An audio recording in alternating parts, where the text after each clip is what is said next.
ಇನ್ನು ಮುಂದೆ ನಿಮ್ಮ ನೆಚ್ಚಿನ ಧಾರಾವಾಹಿಗಳ ಫುಲ್ ಎಪಿಸೋಡ್ಗಳು ಸನ್ ನೆಕ್ಸ್ಟ್ ಆಪ್ನಲ್ಲಿ ಮಾತ್ರ. ಇವತ್ತಿ ಕೆಲಸ ಮಾಡಿದೋನು ಮುಂದೆ ಇನ್ನೇನೇನ್ ಮಾಡ್ತೀಯೋ ಅಂತ ಭಯ ಆಗ್ತಿದೆ ನಂಗೆ. ನಾನು ಅನ್ಕೊಂಡಿರ್ಲಿಲ್ಲ ಕಣೋ, ನಾನು ಅನ್ಕೊಂಡಿರ್ಲಿಲ್ಲ ನೀನ್ ಈ ತರ ಮಾಡ್ತೀಯ ಅಂತ. ಸರ್ಸು ಅಳ್ಬೇಡ ಸರ್ಸು.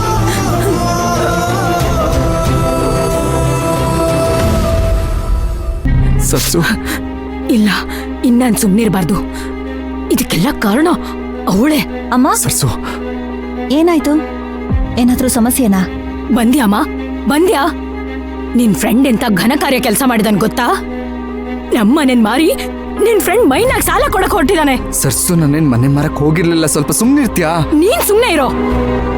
ಅವಳೇನೋ ಕಷ್ಟ ಅಂದ್ಲಂತೆ, ಇವನ್ ದಾನಶೂರ ಕಾರಣ ಮನಸ್ ಕರ್ಗ್ಬಿಡ್ತು. ನಿನ್ನ ಅನ್ಬಾರ್ದು ಕಣೋ, ಅವಳನ್ನ ಅನ್ಬೇಕು. ಅಲ್ಲ, ಅವಳು ಸಾಲ ತೀರ್ಸ್ಕೊಳಕ್ಕೆ ನಮ್ಮ ಮನೆನೇ ಅಡ ಇಡ್ಬೇಕೇನೋ?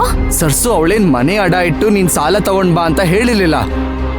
ನೋಡು ಸರ್ಸು, ಅದು ನನ್ನ ಸ್ವಂತ ನಿರ್ಧಾರ. ನಾನ್ ಹೆಲ್ಪ್ ಮಾಡ್ಬೇಕಂತ ನೋಡಿದ್ದು. ಅವಳು ಗೊತ್ತಾಗಿದ ತಕ್ಷಣ ಅವಳು ಈ ಪತ್ರನ ನನ್ನ ಕೈಗಿಟ್ಟು ನೀನ್ ಬೈದಾಗ ಬೈದ್ಲು. ಅವಳ ಬಗ್ಗೆ ಈ ತರ ನೀನ್ ಕೆಟ್ಟದಾಗ ಮಾತಾಡೋದು ತಪ್ಪು ಸರ್ಸು. ನೀನ್ ಹೇಳೋದ್ನೆಲ್ಲ ನಾನ್ ನಂಬೇಕಲ್ಲ? ಸರ್ಸು ಪ್ಲೀಸ್ ಸರ್ಸು, ಸುಮ್ಮನೆ ಇರು ಸರ್ಸು, ಇದನ್ನ ಎಲ್ಲಿಗೆ ಬಿಟ್ಬಿಡು. ಅಮ್ಮ, ಮೈನಾ ತುಂಬಾ ಕಷ್ಟದಲ್ಲಿರೋದೇನೋ ನಿಜ. ಅದಕ್ಕೆ ಅವಳ ಕಷ್ಟಕ್ಕೆ ಸಹಾಯ ಆಗ್ಲಿ ಅಂತ ನಮ್ ಹತ್ರ ಇದ್ದಿದ್ದನ್ನೆಲ್ಲ ನಾವು ಕೊಡೋದಕ್ ನೋಡಿದ್ವಿ. ಆದ್ರೆ ಅವಳು ತಗೊಳ್ಳಿಲ್ಲ. ಅದನ್ನ ನೋಡಿ ನಾನೇ ಏನಾದ್ರೂ ಮಾಡ್ಬೇಕು ಅಂತ ಇವನ್ ಹೇಗ್ ಮಾಡೋಕ್ ನೋಡಿದನಷ್ಟೇ. ಓ ಹೌದಾ? ನಿನ್ ಫ್ರೆಂಡು ತುಂಬಾ ಕಷ್ಟದಲ್ಲಿದ್ದಾಳಾ? ನೀವೆಲ್ಲ ಏನ್ ಸಹಾಯ ಮಾಡಿದ್ರಿ? ಏನ್ ಕೊಟ್ರಿ ಅವಳಿಗೆ? ನಮ್ ಕೈಯಲ್ಲಾಗಿದ್ದನ್ ಕೊಟ್ವಿ ಅಮ್ಮ. ದುಡ್ಡು ಕೊಡೋರು ದುಡ್ಡು ಕೊಟ್ರು, ಒಡವೆ ಕೊಡೋರು ಒಡವೆ ಕೊಟ್ರು. ಹೀಗೆ ಯಾರ್ಯಾರ ಕೈಲಿ ಏನೇನಾಗತ್ತೋ ಅದನ್ ಕೊಟ್ವಿ ಅಷ್ಟೇ.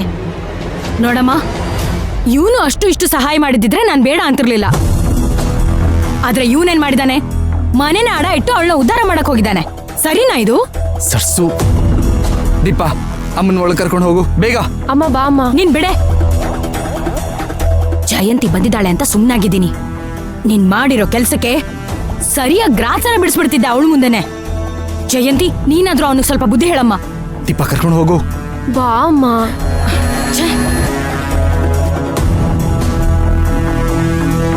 ಜಯಂತಿ ಏನಾಯ್ತು? ದಿಢೀರಂತ ಹೇಳ್ದೆ ಕೇಳ್ದೆ ಬಂದ್ಬಿಟ್ಟೆ. ನಿನ್ ಪಾಡಿಗೆ ನಿನ್ ಕೆಲ್ಸ ಬಿಟ್ಟು ಬಂದ್ಬಿಟ್ರೆ ನಮ್ಗೆಲ್ಲ ಎಷ್ಟು ಟೆನ್ಷನ್ ಆಗಿದೆ ಗೊತ್ತಾ? ಅದಕ್ಕೆ ನಾವಿಬ್ರು ನಿನ್ ಹತ್ರ ಮಾತಾಡಿ ವಾಪಸ್ ನಿನ್ನ ಕೆಲ್ಸಕ್ಕೆ ಕರೆಯೋಣ ಅಂತ ಬಂದ್ವಿ. ಇಬ್ರನ್ನ? ಇಬ್ರು ಅಂದ್ರೆ? ನನ್ ಜೊತೆ ಮೈನಾನು ಬಂದಿದ್ದಾಳೆ.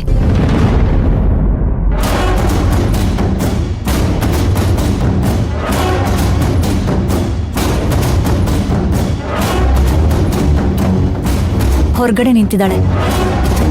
ಓ, ಆ ಮಾರಾಣಿನೂ ಬಂದಿದ್ದಾಳಾ? ಇವತ್ತವಳಿಗೆ ಬುದ್ಧಿ ಕಲಿಸ್ಲೇಬೇಕು ನಾನು. ಸರ್ಸು ಪ್ಲೀಸ್ ಕೇಳಿಸ್ಕೊ. ತಪ್ಪು ಮಾಡಿರೋದು ನಾನು, ಅವಳಲ್ಲ. ಅದ್ರಲ್ಲಿ ಅವಳಿಗೆ ಬೈಯೋದ್ರಲ್ಲಿ ಏನೂ ಅರ್ಥ ಇರಲ್ಲ. ದೀಪಾ ಒಳಗೆ ಕರ್ಕೊಂಡು ಹೋಗು ಅಂದೆ ತಾನೆ, ಮತ್ತೆ ಕರ್ಕೊಂಡು ಬಂದೆ. ಅಮ್ಮ ಬಿಡೆ ನೀನು. ಇವತ್ತವಳಿಗೆ ಬುದ್ಧಿ ಕಲಿಸ್ಬಿಟ್ಟೆ. ಪ್ಲೀಸ್ ಸರ್ಸು ಪ್ಲೀಸ್, ನಾನು ನಿನ್ ಕೈ ಮುಗ್ದು ಕೇಳ್ಕೊಳ್ತೀನಿ. ನೋಡು, ಇನ್ಮೇಲೆ ಅವಳ ಹತ್ರ ಮಾತಾಡಿ ಯಾವುದೇ ಕಾರಣಕ್ಕೂ ಈ ಕಡೆ ತಲೆನೂ ಹಾಕ್ಬೇಡ ಅಂತ ಹೇಳ್ತೀನಿ. ಪ್ಲೀಸ್ ಸರ್ಸು, ನೀನ್ ಇಲ್ಲಿಂದ ಹೋಗು ಪ್ಲೀಸ್. ಆಯ್ತಪ್ಪ ಆಯ್ತು. ನೀನೆಲ್ಲ ನನ್ ಮಾತು ಕೇಳ್ತೀಯ ಹೇಳು? ಮಕ್ಕಳು ಭುಜದವರೆಗೂ ಬೆಳೆದು 4 ಸಂಪಾದನೆ ಮಾಡ್ಬಿಟ್ರೆ ಅಪ್ಪ ಅಮ್ಮಂಗ್ ಮರ್ಯಾದೆನೂ ಕೊಡಲ್ಲ, ಅವ್ರ ಮಾತು ಕೇಳಲ್ಲ. ಎಲ್ಲರ ತರ ಅಲ್ಲ ನನ್ ಮಗ ಅನ್ಕೊಂಡಿದ್ದೆ. ಆದ್ರೆ ನೀನು ಈ ಗುಂಪಿಗೆ ಸೇರಿ ಹಾಳಾದೆ. ಏನಾದ್ರೂ ಮಾಡ್ಕೋ, ನಿನ್ ಹಣೆ ಬರ.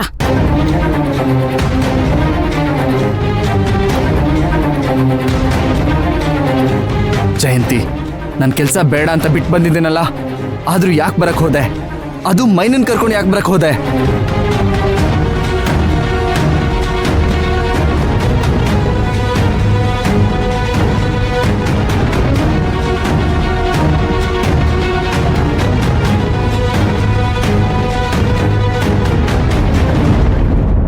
ಮೈನಾ ಅಕ್ಕ, ಏನಾಯ್ತು?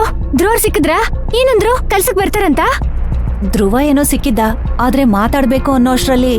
ಜಯಂತಿ, ನೀನ್ ಹೋಗು, ನಾನು ಅವ್ರ ಹತ್ರ ಸ್ವಲ್ಪ ಮಾತಾಡ್ಬೇಕು. ನಾನು ಇಲ್ಲೇ ಇರ್ತೀನಿ. ಅದೇನ್ ಮಾತಾಡ್ಬೇಕು ಅಂತಿದ್ದೀರೋ ನನ್ ಮುಂದೆನೆ ಮಾತಾಡಿ. ನಿನಗೆ ಹೋಗು ಅಂದೆ ತಾನೆ, ಮೈನನ್ ಹತ್ರ ಸ್ವಲ್ಪ ಪರ್ಸನಲ್ ಆಗಿ ಮಾತಾಡ್ಬೇಕು. ಮೈನಾ, ನೀನ್ ಮಾತಾಡ್ಕೊಂಡ್ ಬಾ. ನಿಮ್ದೇನ್ರಿ ಪ್ರಾಬ್ಲಮ್ಮು? ಯಾಕೆ ಪದೇ ಪದೇ ನನ್ನ ಹಿಂದೆ ಬರ್ತಿದ್ದೀರಾ? ಧ್ರುವ ಅವ್ರೆ, ನೀವು ಕೆಲಸ ಬಿಟ್ಟಿದ್ದು ನನ್ನಿಂದಾನೇ ಅಲ್ವಾ? ಅದಕ್ಕೆ ಯಾರೇ ಹೇಳಿದಾಗಂತ? ಯಾರೇ ಹೇಳಿದ್ದು ನಿಮ್ಮಿಂದ ಕೆಲಸ ಬಿಟ್ಟೆ ಅಂತ? ನಾನು ಹೇಳಿದ್ನಾ? ನೀವ್ ಯಾಕ್ರಿ ಬೆಂಗಳೂರಿಗೆ ಬಂದಿದ್ದು? ನಿಮ್ ಫ್ಯಾಮಿಲಿಗೋಸ್ಕರ ತಾನೆ? ಹಾಗೆ ನಾನು ನನ್ನ ಫ್ಯಾಮಿಲಿಗೋಸ್ಕರನೇ ನನ್ನ ಕೆಲಸ ಬಿಟ್ಟಿರೋದು. ದಯವಿಟ್ಟು ಅದನ್ನ ಅರ್ಥ ಮಾಡ್ಕೊಳ್ಳಿ. ಇಲ್ಲ ಧ್ರುವ ಅವ್ರೆ, ನನಗ್ ಗೊತ್ತು. ನಾನು ಪ್ರತಿದಿನ ನಿಮ್ಗೆ ಆ ಪ್ರಿಯಕರ ಯಾರು ಯಾರು ಅಂತ ಕೇಳ್ತಿದ್ದೆ. ಅದಕ್ಕೆ ನೀವು ನನ್ನ ಮೇಲೆ ಕೋಪ ಮಾಡ್ಕೋತೀರಾ ಅಂತ ತಾನೇ ಕೆಲಸ ಬಿಡ್ತಿರೋದು. ನೋಡಿ, ನನ್ನ ತಾಯಿಯೇ ಇಟ್ಟು ಹೇಳ್ತಿದ್ದೀನಿ, ಪ್ರಿಯಕರ ಯಾರು ಅಂತ ನಿಮ್ಮ ಹತ್ರ ಕೇಳೋದೇ ಇಲ್ಲ. ಬೇಕಿದ್ರೆ ನಾಳೆಯಿಂದ ನಿಮ್ಮ ಹತ್ರ ಮಾತಾಡಕ್ಕಿಲ್ಲ ಧ್ರುವ ಅವ್ರೆ. ದಯವಿಟ್ಟು ಕೆಲ್ಸಕ್ಕೆ ಬನ್ನಿ. ಮೈನವ್ರೆ, ನಿಮ್ಗೆ ಒಂದ್ಸಲ ಹೇಳಿದ್ರೆ ಅರ್ಥ ಆಗಲ್ವಾ? ನನ್ನ ಕೆಲಸ ಬಿಟ್ಟಿರೋದು ನಿಮ್ಮಿಂದ ಅಲ್ಲ. ಜೀವನದಲ್ಲಿ ನಾನು ಉದ್ಧಾರ ಆಗಬೇಕು, 4 ಕಾಸು ಸಂಪಾದನೆ ಮಾಡಬೇಕು. ಈಗ ನಾನು ಅದನ್ನೆಲ್ಲ ಬಿಟ್ಟು ಮತ್ತೆ ಅದೇ ಕೆಲ್ಸಕ್ಕೆ ಬಂದ್ರೆ ನನ್ನ ಕನ್ಸನ್ನ ಈಡೇರಿಸ್ಕೊಳ್ಳೋದು ಯಾವಾಗ? ಧ್ರುವ ಅವ್ರೆ, ದಯವಿಟ್ಟು ಹಾಗೆಲ್ಲ ಹೇಳ್ಬಿಡಿ. ನೋಡಿ, ಬರೀ ನಾನ್ ಮಾತ್ರ ಅಲ್ಲ, ಗಾರ್ಮೆಂಟ್ಸ್ ಅಲ್ಲಿರೋ ಅಷ್ಟು ಜನನು ನಿಮ್ಮನ್ನ ನೆನ್ಸ್ಕೋತಾವ್ರೆ. ನನ್ಗೋಸ್ಕರ ಅಲ್ದೇ ಇದ್ರು ಅವ್ರಿಗೋಸ್ಕರನಾದ್ರೂ ಕೆಲ್ಸಕ್ಕೆ ಬನ್ನಿ. ಇದೊಳ್ಳೆ ಕತೆ ಆಯ್ತಲ್ಲ. ನನಗೆ ನನ್ನ ಕುಟುಂಬನೇ ಮುಖ್ಯ. ಮೊದಲು ನಾನು ನನ್ನ ಕುಟುಂಬನೇ ಸಂತೋಷವಾಗಿ ನೋಡ್ಕೋಬೇಕು, ಆಮೇಲೆ ನನಗೆ ಬೇರೆಯವರೆಲ್ಲ. ಅಷ್ಟಕ್ಕೂ ನನ್ನ ಕನ್ವಿನ್ಸ್ ಮಾಡಿ ವಾಪಸ್ ಕೆಲ್ಸಕ್ಕೆ ಕರ್ಕೊಂಡು ಹೋಗೋದಕ್ಕೆ ನೀವ್ಯಾರು?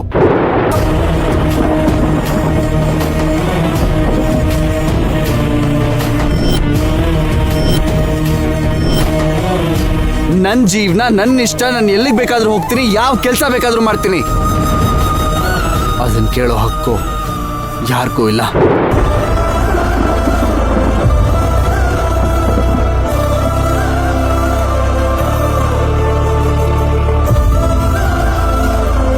ನೋಡಿ, ಇದೇ ಕೊನೆ. ಇನ್ ಮುಂದೆ ನನ್ನ ಹುಡುಕೊಂಡು ಇನ್ಯಾವತ್ತೂ ಈ ಕಡೆ ಬರಕ್ ಹೋಗ್ಬೇಡಿ. ಪ್ಲೀಸ್ ಹೊರಡಿ.